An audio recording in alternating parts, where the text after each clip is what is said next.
Assalamualaikum warahmatullahi wabarakatuh. Perkenalkan, nama saya Nurholis Salman. Pada kesempatan kali ini, saya akan memaparkan contoh pertemuan ke-7 dari mata kuliah TPA, itu perancangan TPA, tempat pesan air, yaitu mengenai fasilitas umum dan penunjang yang ada di TPA. Langsung saja.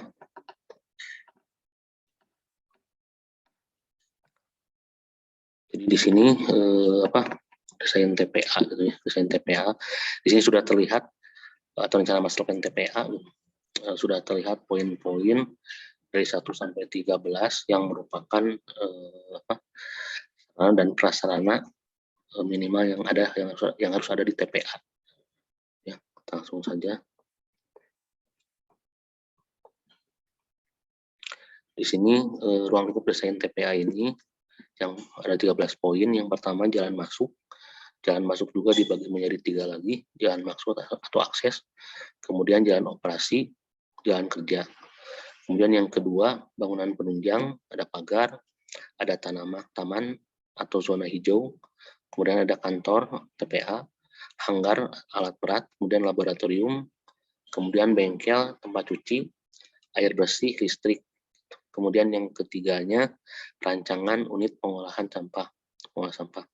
Yang keempat, perhitungan debit lindi. Yang kelima, ada pipa penyalur lindi. Yang keenam, pengolah lindi. Yang ketujuh, perhitungan struktur. Yang kedelapan, sumur uji. Yang kesembilan, alat berat. Yang ke-10, pengolahan gas. Yang ke-11, zona penyangga. Yang ke-12, jembatan timbang. Yang 13, drainase. Drainase di sini ada drainase, kemudian drainase sel, dan drainase pematusan. Oke. Selanjutnya yaitu di sini salah satu sarana prasarana yang ada di TPA yaitu pintu gerbang, pagar, dan papan nama. Jadi fasilitas pintu gerbang ketentuannya itu tinggi 4,2 sampai 5 meter, kemudian lebar pintu dapat dilalui truk dua arah. Terdapat logo PUPR dan kota atau kabupaten. Kemudian desain mengandung ciri khas kota atau kabupaten, itu malah lebih bagus lagi. Ini contoh gambarnya di sebelah kanan. Kemudian papan nama, di sisi papan nama ada nama TPA sampah, kemudian pengelola, logo PU dan kota kabupaten, dan alamat TPA sampah dipasang di dekat pintu masuk atau tempat depan kantor. Terdapat ornamen penghias. Jadi ornamen penghias memang akan mempercantik si desain tadi. Kemudian setelah fasilitas pagar, kemudian ada pagar. Di sini ketentuannya itu material pagar bisa dari tanaman atau kawat berduri. Dan untuk kawat berduri, jarak antar kawatnya 20-25 cm dan dipasang 2 silang antar tiang. Contoh gambarnya itu seperti contoh gambar ada di sebelah kanan. Kemudian mengelilingi seluruh kawasan TPA sampah. Umur teknis si pagar ini memang harus sampai ia melayani umur TPA juga, itu selama 20 tahun. Kemudian juga memuat tulisan dilarang masuk kecuali operator TPA sampah. Adapun fungsinya melindungi TPA sampah dari ancaman gangguan luar seperti binatang ternak, kemudian dan lain-lain, ataupun dan sebagai batas area TPA sampah. Kemudian setelah pagar di sini ada pos jaga. Pos jaga juga merupakan salah satu sarana prasarana yang ada di TPA. Pos jaga difungsikan sebagai kontrol keluar masuknya truk atau kendaraan yang masuk ke area TPA sampah. Dalam merencanakan pos jaga harus memenuhi kriteria sebagai berikut. Yang pertama, mampu menampung minimal 1 orang operator penjaga. Yang kedua, luas bangunan 4-9 meter persegi. Pos jaga bisa menjadi satu dengan gapura atau terpisah. Bila tergabung dengan gapura, pos jaga harus disesuaikan dengan ciri khas daerah. Itu akan lebih bagus.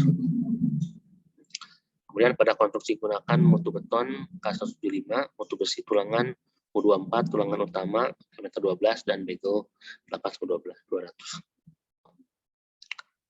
Kemudian juga ini contoh pos jaga gitu, pos jaga yang ada di TPA, karena memang pos jaga ini fungsi untuk disimpan penjaga gitu, supaya tahu yang keluar masuk ke TPA itu siapa saja. Kemudian kantor Kantor merupakan fasilitas penunjang yang sangat penting sebagai pusat manajemen pengelolaan TPA sampah. Kantor sebaiknya didesain senyaman mungkin dengan memperhatikan kriteria berikut. Yang pertama, satu, mampu menampung 3-5 orang operator. Kemudian luas bangunan kantor lebih kurang 75 meter persegi. Idealnya dalam kantor itu terdapat ruangan pengujian atau gudang dan sarana ibadah. Kemudian sarana ibadah dapat dibangun terpisah atau menjadi satu dengan kantor dengan keluasan 9-20 meter persegi dan dapat menampung sekitar kurang lebih 6 orang gitu ya. Kemudian ini contoh desain kantor di TPA memang harus ada gitu karena segala aktivitas dan administrasi yang ada di TPA dilaksanakan di sini gitu. Kemudian jalan akses dan operasional. Jalan akses umum itu prasarana jalan ini sangat menentukan keberhasilan pengoperasian TPA sampah. Semakin baik kondisi jalan ke TPA sampah akan semakin lancar kegiatan pengangkutan, sehingga efisiensi keduanya menjadi tinggi. Kemudian ada juga jalan akses. Jalan akses merupakan jalan penghubung menuju area TPA sampah dengan kriteria sebagai berikut. Yang pertama, dapat dilalui kendaraan truk sampah dan 2 arah dengan lebar jalan minimal 8 meter. Kemudian kemiringan permukaan jalan 2-4% ke arah saluran drainase, mampu menahan beban perlintasan dengan tekanan ganda 10 ton dan kecepatan kendaraan 30 km per jam atau sesuai dengan ketentuan Ditjen Bina Marga. Jalan operasional yang dibutuhkan dalam pengoperasian TPA terdiri dari 3 jenis, yaitu jalan operasional penimbunan sampah, merupakan jalan yang bersifat temporer, berada di dalam sel, setiap saat dapat ditimbun dengan sampah. Kemudian jalan operasi mengelilingi TPA, jenis jalan bersifat permanen, dapat berupa jalan beton, aspal, atau perasan jalan sesuai dengan beban dan kondisi tanah. Kemudian jalan penghubung antar fasilitas, yaitu kantor atau pos jaga dengan bengkel, tempat parkir, tempat cuci kendaraan, jenis jalan bersifat permanen. Juga hampir sama dengan jalan operasi. Kemudian rencana jalan akses ini ada 4 poin. Pastikan rencana jalan mampu menjadi sarana lalu lintas angkutan truk, pengangkut sampah dan alat-alat berat lainnya yang beroperasi dalam lahan TPA, bulldozer, ekskavator, dan kompaktor. Kemudian juga yang kedua, pastikan akses jalan bisa memperlancar kegiatan pembongkaran sampah atau tipping activity.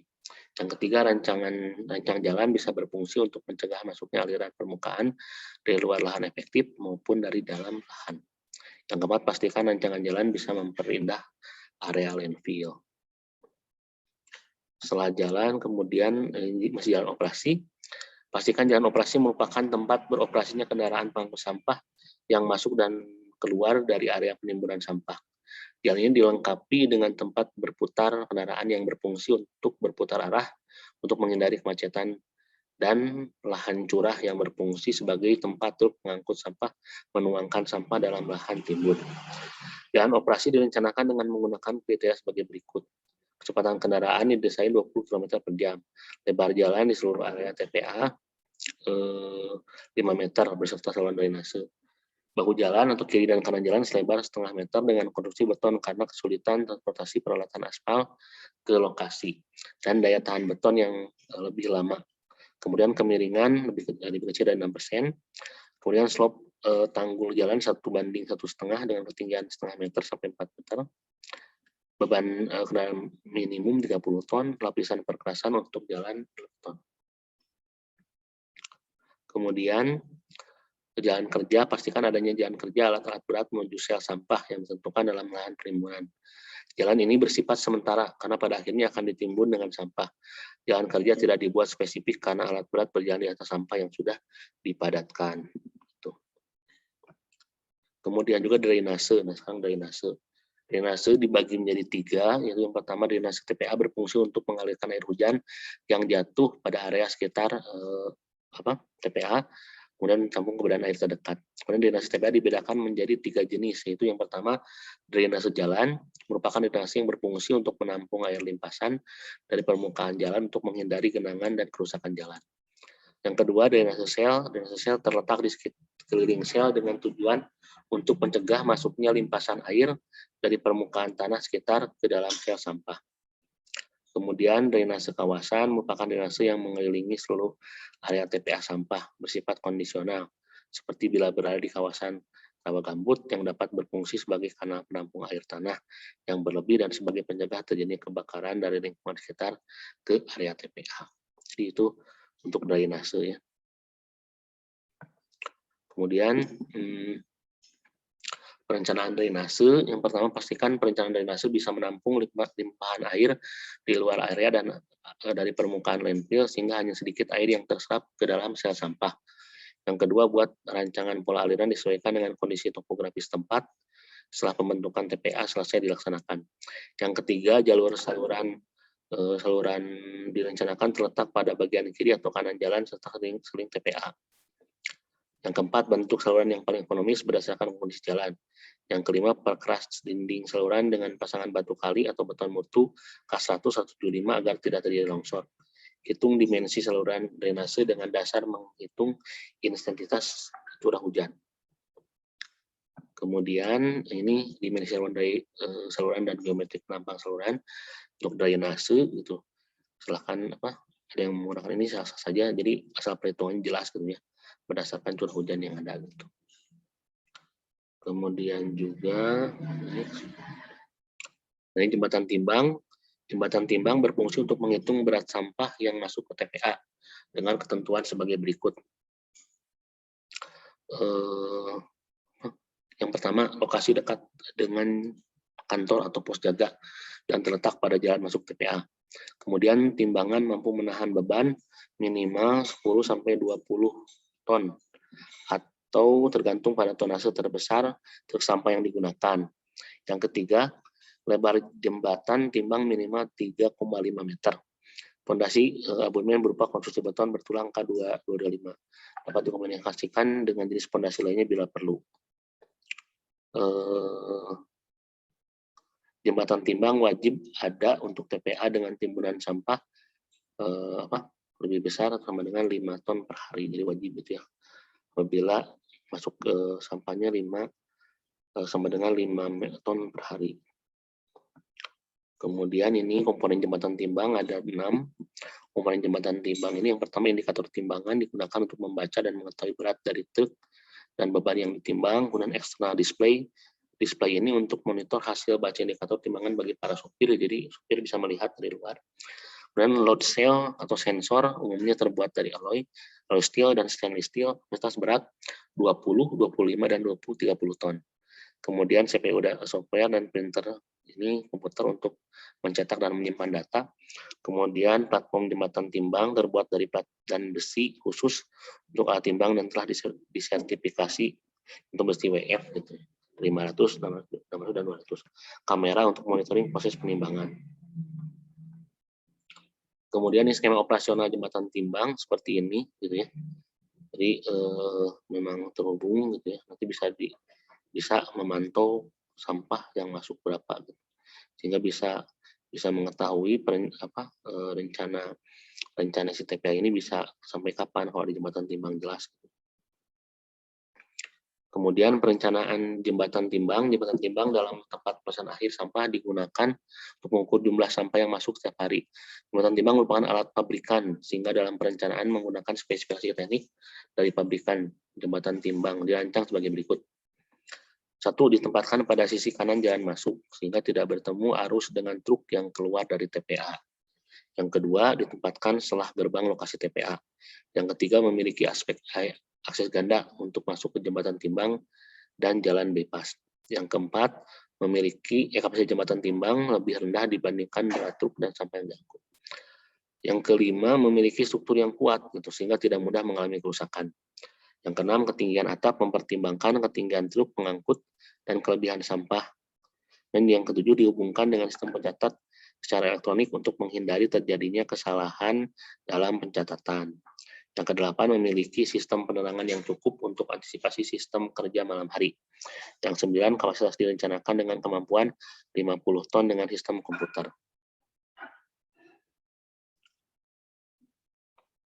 Kemudian Ini untuk timbangnya ada 2 jenis, yaitu tipe pit type, kemudian juga timbangan pitless type. Seperti ini gambar contohnya. Kemudian instalasi pengolahan lindi atau IPL. Instalasi pengolahan lindi atau IPL terdiri dari beberapa unit kolam.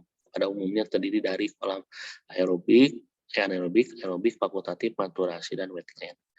Jadi memang dari TPA ini yang paling ditakuti itu, atau paling masalah yang paling itu salah satunya lindi. Jadi harus diolah itu ya lindi. Perencanaan kolam IPL, langkah-langkah perencanaan kolam IPL adalah sebagai berikut. Yang pertama, hitung debit lindi dengan menggunakan pendekatan luas lahan dan curah hujan. Kemudian yang kedua, pertimbangkan kondisi topografi bangunan, pengolahan licit direncanakan ditempatkan pada lokasi elevasi terendah, sehingga pengaliran licit melalui pipa lumpur dapat dilakukan secara gravitasi. Kemudian rencanakan unit pengolahan dekat dengan badan air penerima. Lokasi bangunan pengolahan licit dekat dengan badan air penerima yang direncanakan akan menerima buangan air. Kemudian tempatkan lokasi IPL sedekat mungkin dengan sumber licit, sehingga dapat meminimalkan masalah-masalah yang timbul. Yang kelima, pertimbangkan kemudahan operasional, analisa dan perkiraan biaya, serta ketersediaan sumber daya. Kemudian, lapisan dasar atau liner untuk melindungi lingkungan dari pencemaran yang timbul oleh sampah, maka diperlukan lapisan dasar yang kedap air pada sel sampah. Beberapa ketentuan yang harus diperhatikan dalam merancang sistem pelapis dasar atau liner TPA diantaranya adalah yang pertama, lapisan dasar TPA harus kedap air, sehingga lindi terhambat meresap ke dalam tanah dan tidak mencemari tanah. Koefisien permeabilitas lapisan dasar TPA harus lebih kecil dari 10⁻⁻6 cm per detik. Yang kedua, pelapisan dasar kedap air dapat dilakukan dengan cara melapisi dasar TPA dengan tanah lempung yang dipadatkan atau 30 cm x 2 atau geomembran setebal 1,5 sampai 2 mm, tergantung pada kondisi tanah. Adapun kriteria geomembran yang dapat digunakan dijelaskan pada tabel berikut ini.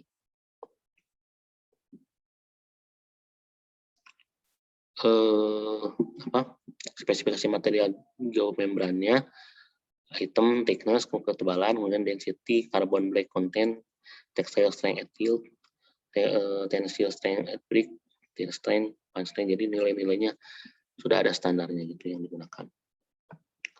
Kemudian ini dasar TPA harus dilengkapi dengan saluran pengumpul lindi dan kemiringan minimal 2% ke arah saluran pengumpul maupun penampung lindi. Pembentukan dasar TPA harus dilakukan secara bertahap sesuai dengan urutan zona blok dengan urutan pertama sedekat mungkin ke kolam pengolahan lindi. Bila menurut desain perlu digunakan geosintetis seperti geomembran, geotekstil, nonwoven, geonet, dan sebagainya, pemasangan bahan ini hendaknya disesuaikan spesifikasi teknik yang telah direncanakan dan dilaksanakan oleh kontraktor yang berpengalaman dalam bidang ini. Kemudian ini adalah contoh gambar dari dasar tanah TPA dengan geomembran dan tanah lempung gitu. Di sini bisa dilihat ada tanah asli dipadatkan, kemudian lapisan tanah lempung setebal 30 cm 2 kali, baru ke geomembran dan akhirnya ke lapisan sampah di sini. Kemudian sumur uji juga merupakan berfungsi untuk memantau kemungkinan terjadinya pencemaran lindi atau licit terhadap air tanah di sekitar TPA dengan ketentuan sebagai berikut. Minimal terdapat 3 sumur uji di area TPA sampah. Lokasi sumur uji minimum 1 di hulu dan 2 di hilir TPA sampah sesuai aliran air tanah dengan jarak dari TPA berkisar 10 sampai 20 meter. Kedalaman sumur 20 sampai 25 meter dengan luasan 1 meter persegi atau untuk kedalaman menyesuaikan dengan kedalaman air tanah. Untuk sumur dari dus beton digunakan diameter 100 cm dengan ketebalan 15 cm. Dus beton yang ada di bawah permukaan tanah dilubangi dengan lubang cm dengan jarak masing-masing lubang 50 cm. Pada sekeliling dus beton diberi induk dan pada dasar sumur pantau diberi hamparan kerikil setebal 20 cm. Untuk keamanan sumur pantau ditutup dengan 4 penutup beton yang mudah dibuka jika akan dilakukan pengambilan sampel. Kemudian perencanaan untuk sumur uji ini yang pertama tentukan titik rencana lokasi sumur uji dengan menggunakan site plan. Kemudian layout dari rencana pemanfaatan lahan. Yang kedua, titik pengambilan diletakkan pada sebelum sel tertinggi dan setelah sel terendah, sehingga penyebaran air lindi dapat dilakukan monitoring. Yang ketiga, rencanakan kedalaman sumur dangkal sehingga diperkirakan memperoleh air tanah yang stabil kemarau dan baik ketika kemarau maupun ketika penghujan. Air sumur ini yang digunakan sebagai sampel dalam monitoring. Rencanakan peralatan pendukung untuk memudahkan pengambilan sampel air tanah. Yang kelima, rencanakan sistem pengamanan sumur sehingga tidak membahayakan aktivitas lain. Yang keenam, merencanakan akses jalan untuk memudahkan jangkauan pengambilan sampel. Kemudian hangar berfungsi untuk menyimpan atau memperbaiki truk dan alat berat lainnya. Ketentuan sebagai berikut. Lokasi ditempatkan di zona perkantoran. Luas hangar disesuaikan dengan kepemilikan kendaraan angkut dan alat berat. Tinggi atap bersih 4,0 sampai 4,5 meter. Lantai dapat berupa tanah dipadatkan, lapisan sirtu tebal 10 cm dipadatkan, dan rabat beton K100. Terdapat fasilitas pemadam kebakaran. Terdapat ruang garasi bengkel dan tempat cuci kendaraan. Ruang dapat dijadikan satu atau terpisah tergantung dari ketersediaan lahan. Peralatan bengkel minimal yang ada adalah peralatan untuk pemeliharaan dan kerusakan ringan. Kemudian ini sarana air bersih, sanitasi dan listrik. Sarana air bersih, sanitasi dan listrik merupakan fasilitas penunjang yang tidak kalah penting sebagai pendukung terselenggaranya pengoperasian TPA dengan baik. Adapun kriteria yang harus dipenuhi dalam pengadaan sarana tersebut yaitu yang pertama, mampu menyediakan air bersih untuk 10 orang operator yang dilengkapi dengan menara air. Penyediaan air bersih ini dapat diperoleh dari PDAM, mata air sekitar TPA atau pembuatan sumur bor. Yang B, mampu mengolah air limbah domestik yang dihasilkan oleh 10 orang atau teknologi tangki septik. Yang C, mampu menyediakan listrik bersumber PLN, generator set biogas atau sel surya, dan terdapat genset kapasitas 5 kPa untuk menjaga kontinuitas saat sumber listrik padam, terutama untuk kantor dan peralatan elektronik jembatan timbang. Jadi memang harus disediakan. Kemudian pipa pejalur lindi. Saluran pengumpul lindi terdiri dari saluran pengumpul sekunder dan primer. Ada 3 macam untuk kriterianya. Yang pertama, dari saluran pengumpul sekunder sebagai berikut: dipasang memanjang di tengah blok atau zona penimbun. Kemudian yang kedua, saluran pengumpul tersebut menerima aliran dari dasar lahan dengan kemiringan minimal 2%. Saluran pengumpul terdiri dari rangkaian pipa HDPE. Dasar saluran dapat dilapisi dengan liner, lapisan kedap air. Kemudian yang B, kriteria saluran pengumpul primer, menggunakan pipa HDPE berlubang. Untuk pipa bak pengumpul lindi tidak berlubang. Saluran primer dapat dihubungkan dengan hilir saluran sekunder oleh bak kontrol yang berfungsi pula sebagai ventilasi yang dikombinasikan dengan pengumpul gas vertikal. Yang C, syarat pengaliran lindi adalah gravitasi, kecepatan pengaliran 0,6 sampai 3 meter per detik, kedalaman air dalam saluran atau pipa DPD maksimal 20%, di mana D tinggi air dan D diameter pipa minimum 30 cm.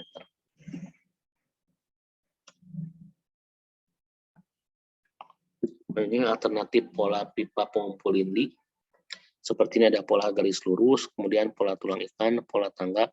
Jadi ini silakan aja menyesuaikan nanti dengan kontur ataupun dengan desain sama aja gitu. Yang penting kriteria untuk pipa pengumpulnya itu sesuai dengan aturan yang berlaku. Kemudian ini ventilasi gas juga sangat penting gitu untuk di TPA. Ventilasi gas yang berfungsi untuk mengalirkan dan mengurangi akumulasi tekanan gas mempunyai kriteria teknis. Yang pertama, A, pipa ventilasi dipasang dari dasar TPA secara bertahap pada setiap lapisan sampah dan dapat dihubungkan dengan pipa pengumpul lindi.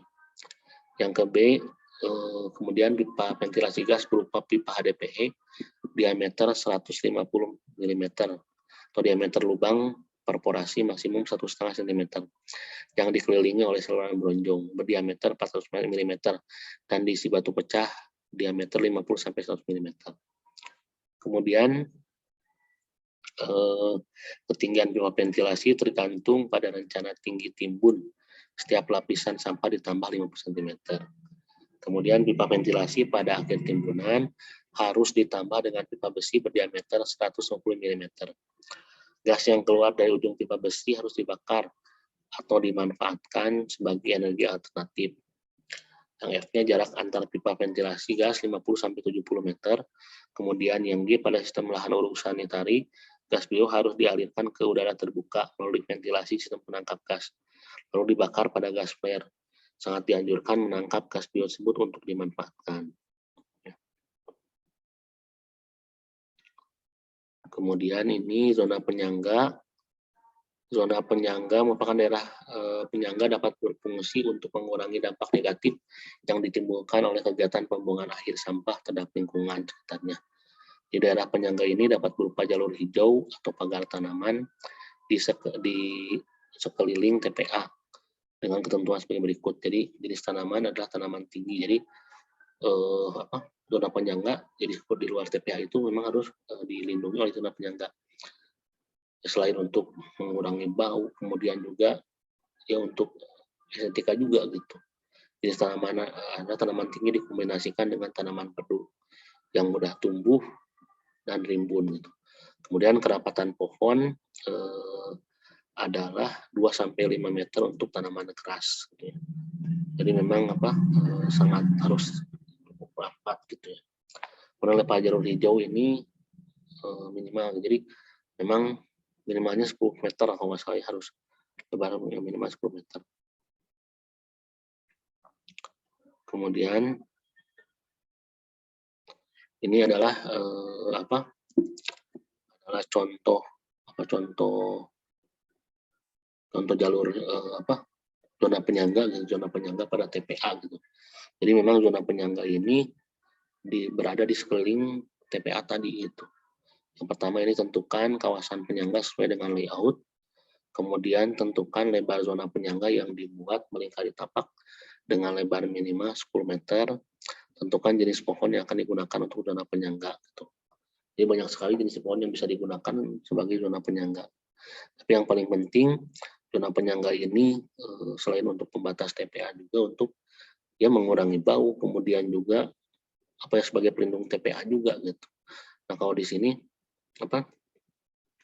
memang ini contoh denah TPA yang mana kalau secara umum di sini sudah terlihat gitu, selain zona penyangga ada juga prasarana yang lain gitu. Yang disebutkan tadi 13 poin itu memang di setiap TPA itu harus ada gitu, harus tersedia minimalnya, karena itu untuk menunjang supaya TPA tadi beroperasi dengan baik gitu.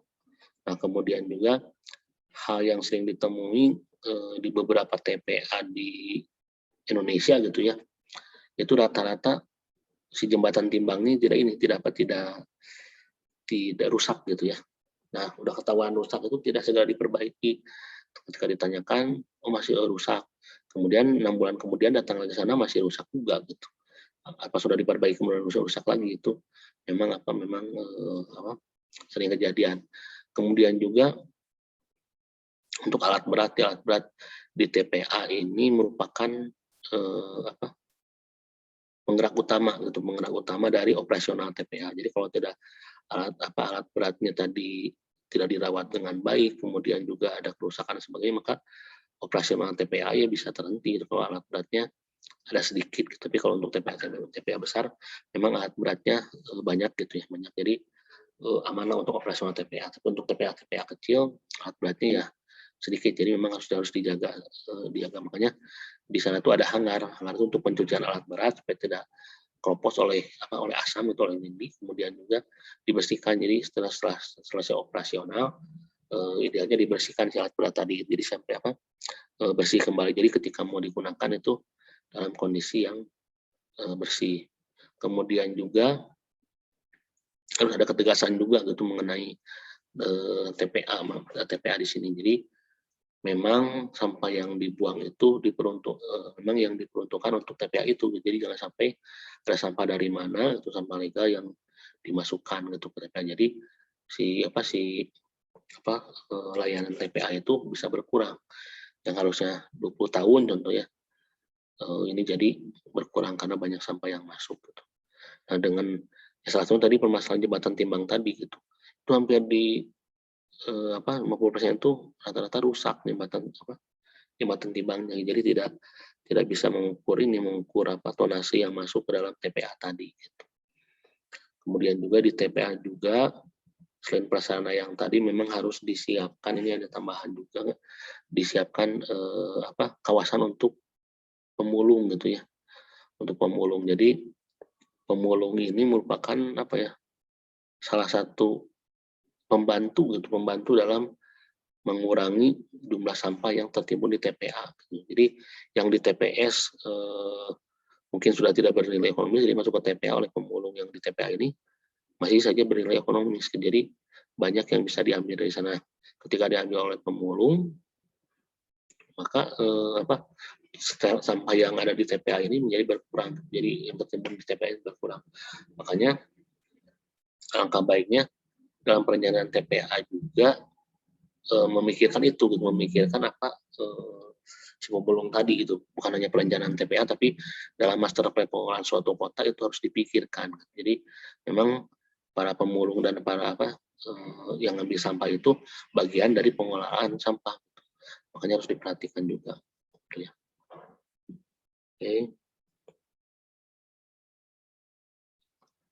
Mungkin sekian aja penjelasan untuk mata kuliah pertemuan ke-7 untuk mata kuliah TPA ini, itu mengenai sarana prasarana minimal yang harus ada di TPA. Terima kasih atas perhatiannya, mudah-mudahan bermanfaat. Mohon maaf ada kalau kesalahan. Wassalamualaikum warahmatullahi wabarakatuh.